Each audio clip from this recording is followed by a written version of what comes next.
Bishop Michael Martin of the Diocese of Charlotte is back in the news again, this time for having the kneelers removed from the chapel at Christ the King Catholic School within his diocese. And Bishop Martin doesn't stand alone here. Archbishop Shelton Fabre of Louisville has discouraged kneeling for communion, stating that standing is the normative posture. Bishop Peter Christensen of Boise, Idaho has also discouraged the practice, and Cardinal Blaise Cupich of Chicago has said the same thing, and also stated that it can interfere with the flow of the procession. But now we're seeing some bishops turn the dial up a little bit.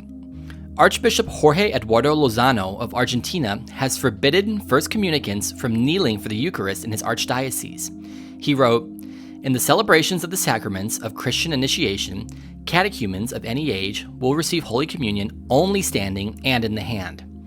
In 2004, the Congregation for Divine Worship reaffirmed it is not licit to deny Holy Communion to any of Christ's faithful solely on the grounds, for example, that the person wishes to receive the Eucharist kneeling.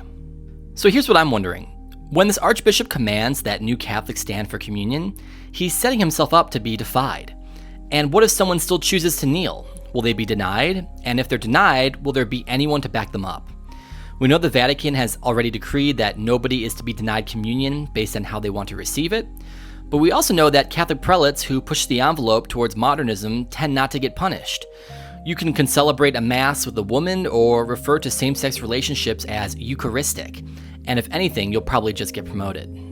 Now, kneeling for communion is often associated with the Latin Mass, but bishops are unfairly lumping it into the same category.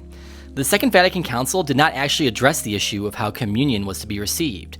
The Sacred Constitution simply called for reforms to encourage full, conscious, and active participation, and permitted adaptations by bishops' conferences with approval from Rome. In the US, the bishops decided standing would be the norm for receiving communion, but individuals could not be denied if they chose to kneel. So what's this all about? Well, my theory is that this is all in response to the deep insecurity that the church establishment feels towards the organic growth of the Latin Mass and the reinstallation of altar rails all across the USA and elsewhere. The bishops have been trying for years to think of ways to expand the church amid falling Mass attendance rates.